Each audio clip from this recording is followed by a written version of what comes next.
All right, good Friday morning and happy St. Patrick's Day. I'm Jared Klein here at the NBC29 Digital Desk with a look at our morning rush for this Friday, March 17th. Let's take a look at the top stories you guys are clicking on over on NBC29.com.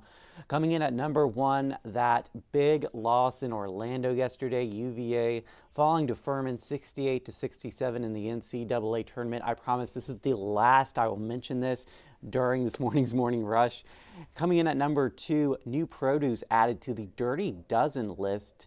This has to do with pesticides. Go over to NBC29.com to see which produce made the list. And then at number three, 5 horses shot dead, 3 more injured on a Virginia property, according to deputies.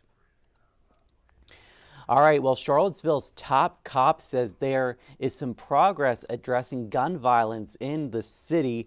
Police Chief Michael Kochis says data, heat maps, adjusting deployment strategies, and working with the community has contributed to a 40% drop in shots fired calls over the past 30 days. It's not time to spike the ball yet, but we have a lot of work to do, and that can change. So we need to keep working hard. Us with the community. The community's been doing a great job. He says it's all about trying new and different strategies and continuing the strong partnerships with the Albemarle County Police Department as well as UVA Police. All right, well, a new UVA health study is helping young children with type 1 diabetes live healthier lives. The health system created a man-made pancreas in 2020 for adults and children 6 and older. It continuously monitors insulin. Now, researchers have found this can be most useful in children between 2 and 6 years old. This is because children in this age group cannot always indicate when they're feeling their insulin crash. Pancreas that we tested in children is the exact same as the one that's now being used. What we actually found is that to some extent it is more efficacious for that population than for the older children and the adults. The New England Journal of Medicine published these findings this week. We've got a link on our website over on NBC29.com. All right, well, an award-winning infectious disease doctor is working toward a new personal record. He's doing so with the help of his department at the University of Virginia Medical Center, but it has nothing to do with battling illness. NBC29's Madison McNamee has the story. From the front lines of the pandemic to the finish lines of some of Charlottesville's toughest courses, these infectious disease experts are up for any challenge. It's kind of surreal to see people that you work with every day to be out in athletic clothing and not in lab coats and just, let loose for a little bit. They say they have a running fever. Hopefully after the pandemic that's funny again. It certainly wasn't funny 2 years ago. A slogan coined by a grad student a few years back. It's the motto for the infectious disease running group. It's been kind of part of the spirit of the division. It's a historic group at UVA Health. For years and years, like some of the very senior professors who are now retired were all runners. And a tradition that Dr. Bill Petrie keeps running.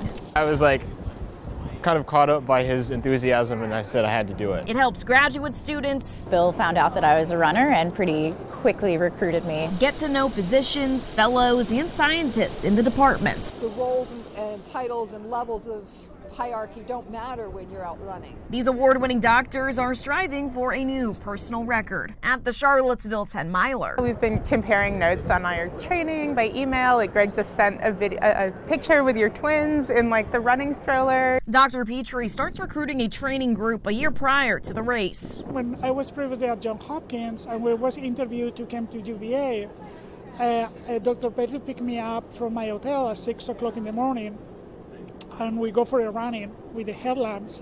So for me, it was very clear that if we move to UVA, running is going to be part of my life. Because Petrie says connections like this help everyone inside the medical center.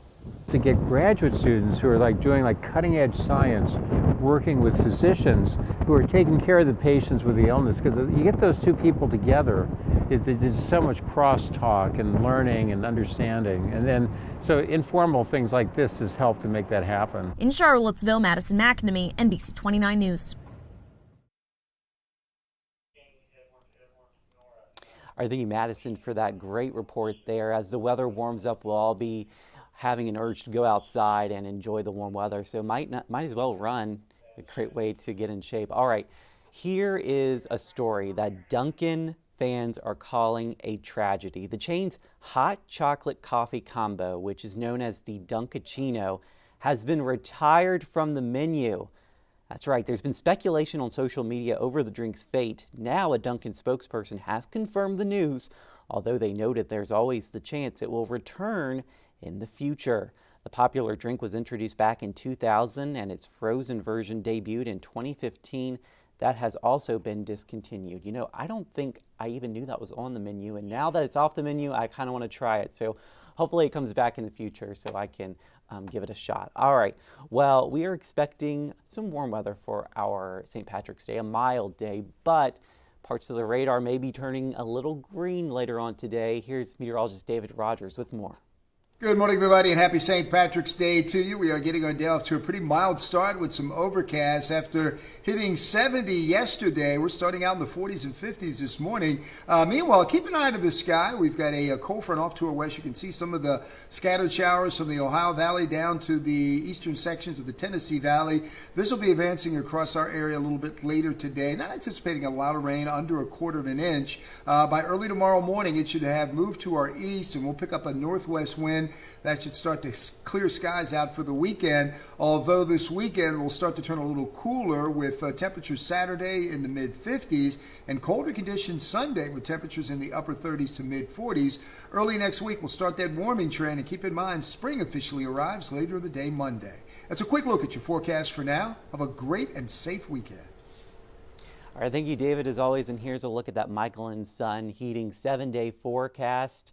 Looks like a high of 65 today, and then cooling off this weekend a bit before the first day of spring that is coming on Monday. Hey, I hope you guys have a great St. Patrick's Day. We'll see you again on NBC29 News at noon, and we're always live over on NBC29.com, as well as the NBC29 Facebook and YouTube pages.